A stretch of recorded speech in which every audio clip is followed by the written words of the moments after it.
ESP का नारा है, हर मजलूम हमारा है। तो जो चाहे किसान हो, चाहे मजदूर है, चाहे नौकरी पेशा वाला है, चाहे आशा वर्कर है, चाहे होम गार्ड है, ये सारे मजलूम लोग हैं। मजलूम कम्युनिटी से आते ही तो उनके साथ खड़ा होना अम्बेडकर समाज पार्टी का परम कर्तव्य है। कहूं कि दिल्ली में किसी तरह से एंट्री करें जी, एक रणनीति के तहत, उनके नहीं मुझे तो बोलना पड़ रहा है, वो एक रणनीति के तहत वहां खड़े हुए रहें और अपने लाखों लोगों को दिल्ली के अंदर एंट्री करा दें। तो अगर हमने दिल्ली को जाम कर दिया तो निश्चित तौर पर इस सरकार के पैर उखड़ जाएंगे। और सबसे अहम एमएसपी, मुझे नहीं लगता है एमएसपी 52 मंडियों की सरकार एमएसपी लागू नहीं करेगी, किसी कीमत में नहीं करेंगे। सबसे पहला काम आज मैं मीडिया के सामने आपको सामने बता रहा हूं कि अगर ये 400 के पार गया, मोदी संविधान खत्म हुआ, तो निश्चित तौर से तो जितने भी फ्रंट लाइनर है हमारे जैसे वोकल है बोलने वाले, एक एक करके मारे जाएंगे, इनका मर्डर होगा। तय है बिल्कुल, मतलब ये तय है, बिल्कुल तय है, ये मारे जाएंगे, बचेगा नहीं कोई, चाहे महमूद पराचा हो, चाहे भाई तेज सिंह हो, चाहे और कोई हो। जो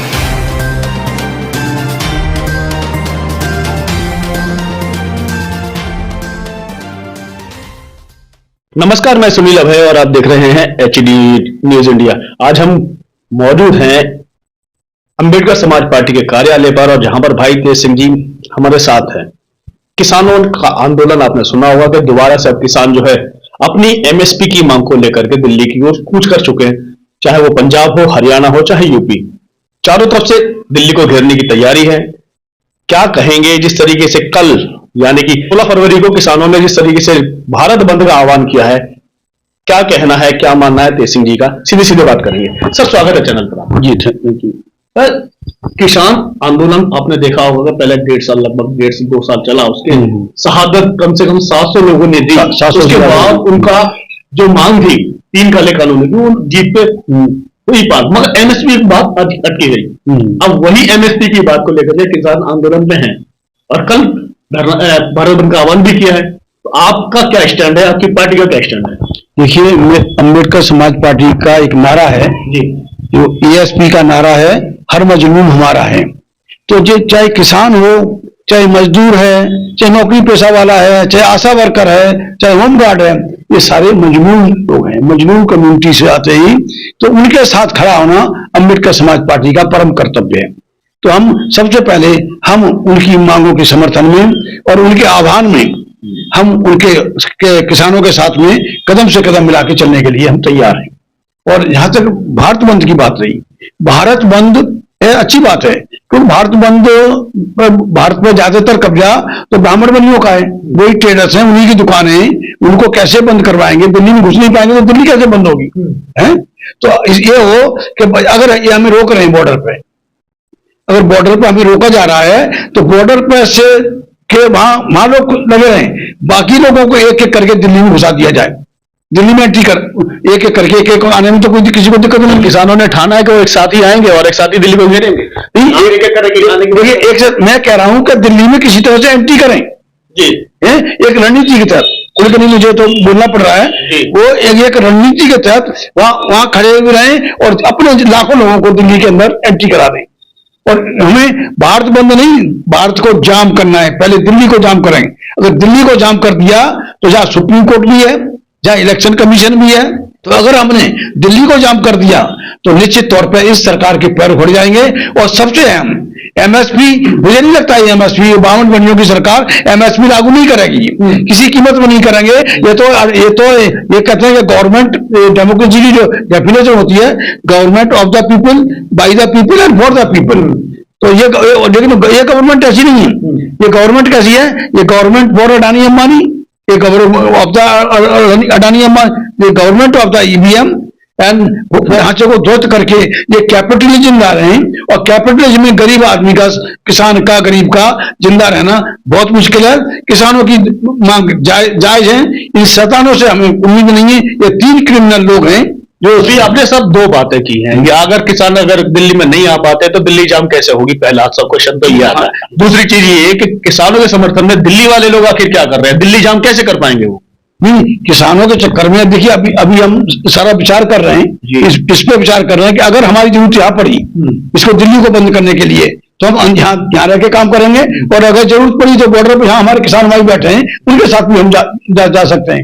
लेकिन किसान भाइयों को चाहिए कि चाहे कि किसानों का मुद्दा है, चाहे आशा वर्कर का मुद्दा है, चाहे होमगार्ड का मुद्दा है, चाहे सुप्रीम कोर्ट के वकीलों का मुद्दा है, और चाहे जो रिटायर्ड जो फौजी हैं उनका मुद्दा है, सारे मुद्दों का संबंध इस गवर्नमेंट से है, इस क्रिमिनल गवर्नमेंट से। क्रिमिनल गवर्नमेंट बता रहे हैं, क्रिमिनल कैसे? Because it led by criminals. ये क्रिमिनलों के द्वारा ही ये क्रिमिनल बैठे हुए हैं ना, ये कौन नहीं जानता? ये जो उसकी बीबीसी की जो डॉक्यूमेंट्री आई थी, उसको इसने मतलब उसको रोक दिया। और सरकार चुनी जाती है जनता के द्वारा, लोकतंत्र में जनता चुनती है, और आप इनको क्रिमिनल सरकार के? जनता ने नहीं चुनी है, ये इसको ईवीएम ने चुना, ईवीएम से करके लाए हैं। अब ये तड़ीपार कह रहा है कि तड़ीपार ऐसे बोला, तड़ीपार अब की बार 400 पार, ये 400 पार ये ईवीएम से लेके आएंगे। जब किसान इनसे नाराज है, मजदूर इनसे नाराज है, और यहाँ तक कि दुकानदार भी इनसे नाराज है, ये जो गवर्नमेंट एम्प्लॉई है वो नाराज है, पेंशनर नाराज है, तो फिर इस गवर्नमेंट को वोट कौन दे रहा है? सिर्फ सीधा सीधा ये है कि इस समय जो है किसान रोड पर है, जवान रोड पर है, वकील रोड पर है, आशा वर्कर रोड पर है, होमगार्ड वाले रोड पर है, उसके बावजूद भी सरकार लगातार चुनती जा रही है। और उसके अभी जो आपने खुद कहा है कि 2024 में लोकसभा चुनाव में 400 पार की उनकी जो गणना है वो व्यर्थ तो है नहीं, लोग बाग उन्हें वोट कर रहे हैं। देखिए, आप कहीं भी बात कर लीजिए, एक व्यक्ति इनसे खुश होकर, चंद ब्राह्मण ये सवर्ण हिंदुओं के अलावा, सवर्णों के अलावा अगर कोई एक भी इनसे खुश हो तो अब आप बता दीजिए, ये सारी बदमाशी हो रही है। ये मुसलमानों को मार रहे हैं, दलितों को मार रहे हैं, मॉब लिंचिंग हो रही है, कहाँ क्या नहीं हो रहा, कैसे कैसे मार रहे हैं, इसे कौन खुश होगा? क्या क्या क्या क्या बताइए? कीमतें बढ़ के आसमान पे जा रही हैं। 35 रुपए लीटर की पेट्रोल की बात की थी, 100 से ऊपर पेट्रोल चला गया। ये हो क्या रहा है? इस सारा का सारा इस देश को कैपिटलिस्ट कंट्री बनाया जा रहा है, और जिससे कि यहाँ गरीब जिंदा नहीं रह पाएगा, किसान जिंदा नहीं रह पाएगा, सारा कॉर्पोरेट फार्मिंग आ जाएगी, सारा इस तरह से करके आ जाएगा, कॉर्पोरेट का ही बोलबाला होगा, और पूरा देश अडानी अंबानी के नाम पर गिरवी रखा जा रहा है। ये सारी बदमाशी हो रही है। कौन नहीं जानता मोदी क्रिमिनल है? कौन नहीं जानता अमित शाह क्रिमिनल है? कौन नहीं जानता जो योगी आदित्यनाथ है यूपी वाला, वो क्रिमिनल है? अरे तुम बुलडोजर चलाते हो, इसका मतलब तुम्हारा कोर्ट कचहरी में विश्वास नहीं है? अगर एक आखिरी सवाल ये है कि जिस तरीके से इंडिया गठबंधन बना था एनडीए को हराने के लिए, मोदी जी को हटाने के लिए, तो वो भी टूट गया, बिखर गया। अब कोई विपक्ष में तो कोई है नहीं, तो आप जो 2024 में सरकार की बात कर रहे हैं, कैसे ना चुन पाएगी? 400 पार का जो नारा दे रहे हैं वो इसीलिए तो दे रहे हैं कि कोई भी विपक्ष है नहीं उनके सामने, और इनसे छुटकारा पाया कैसे जाएगा? देश के एक आध को छोड़कर, जी मतलब जो स्टालिन जैसे लोग हैं, ईमानदार और पक्के मिशनरी, उनको छोड़कर बाकी सारे बेईमानों का झुंड था जी कांग्रेस में। और बेईमान कभी इकट्ठा नहीं हो सकता, वो तो सरकारी डंडे से डरता है। कोई भी बेईमान हो या अपराधी हो, चाहे आर्थिक अपराधी हो चाहे वैसा अपराधी हो, वो सरकारी डंडे से डरता है।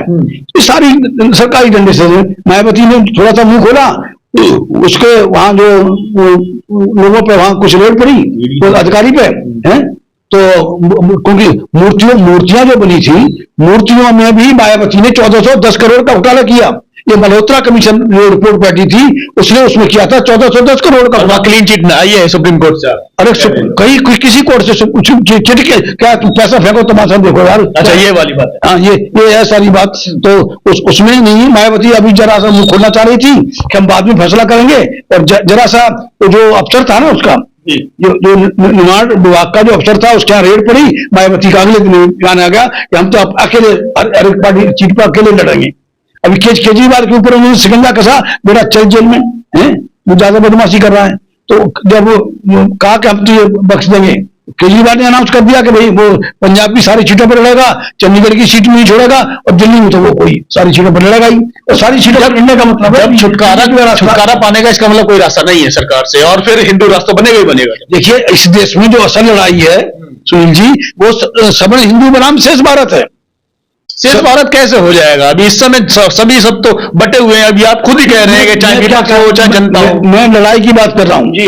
जो संघर्ष है सवर्ण हिंदू बनाम शेष भारत। सवर्ण हिंदू मुश्किल से 8-9% है, 9% सवर्ण हिंदू है, और 91% अगर अपनी ताकत को नहीं समझ रहा है और इकट्ठा नहीं हो रहा, अहम हिस्सा देश को नहीं त्याग रहा है, तो निश्चित तौर से ये तो सरकार चलेगी, हिंदू राष्ट्र बनेगा, सब कुछ होगा। और उसके बाद में सबसे पहला काम आज मैं मीडिया के सामने आपको सामने बता रहा हूं कि अगर ये 400 के पार गया मोदी, संविधान खत्म हुआ, तो निश्चित तौर से तो जितने भी फ्रंट लाइनर है हमारे जैसे वोकल है बोलने वाले, एक एक करके मारे जाएंगे, इनका मर्डर होगा, तय है बिल्कुल। मतलब ये अब तय है, बिल्कुल तय है, ये मारे जाएंगे, बचेगा नहीं कोई, चाहे महमूद पराचा हो, चाहे भाई तेज सिंह हो, चाहे और कोई हो, जो उनका गुलाम है, जो उनके इशारे में नाच रहा है, वही बचेगा, बाकी बचेंगे नहीं। ये सब विपक्षियों को खत्म कर देंगे। डिक्टेटर है, ये अनपढ़ जाहिल डिक्टेटर है मोदी, और उसका जो सपोर्टिंग जो बैठा हुआ है नीचे, वो उसका भी बाप है क्राइम में, तो उसका भी बाप है जो अमित शाह, जो तड़ी पार जिसको रहा है,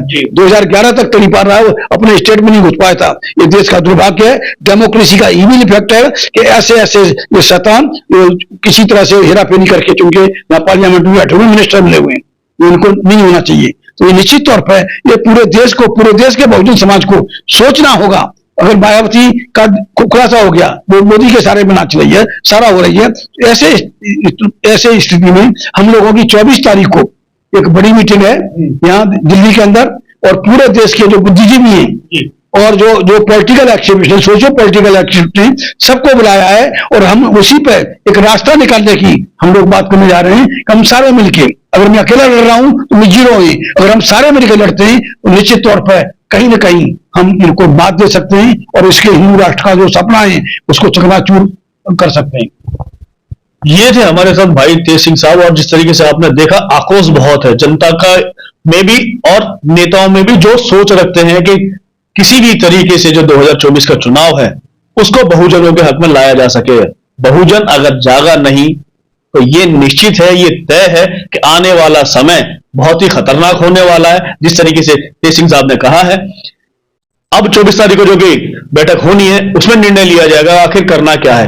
किसान भी आंदोलन आप देख ही रहे हैं, हर कोई इस समय परेशान है, फिर भी अगर सरकार चुन के आती है तो कहीं ना कहीं ईवीएम का घोटाला बहुत बड़ा घोटाला दिखाई देता है। उसके बावजूद सुप्रीम कोर्ट चुप है, निर्वाचन आयोग चुप है, अन्य संस्थाएं चुप है, और जो साथी है उन पक्ष और विपक्ष वो भी चुप है। तो गंभीर विषय है, और चंद्रचूड़ साहब ने भी एक बात कही थी, सीजेआई जो है इस समय, कि इनसे बचने के लिए जनता को खुद आगे आना होगा।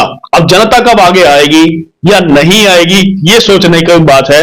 अगर जनता अपने हक और अधिकार चाहती है तो सड़कों पे आना ही पड़ेगा। जिस तरीके से किसान सड़कों पर है, जवान सड़कों पर है, बाकी अन्य भी सड़कों पर है। इसी के साथ मैं सुनील अभय, एचडी न्यूज इंडिया।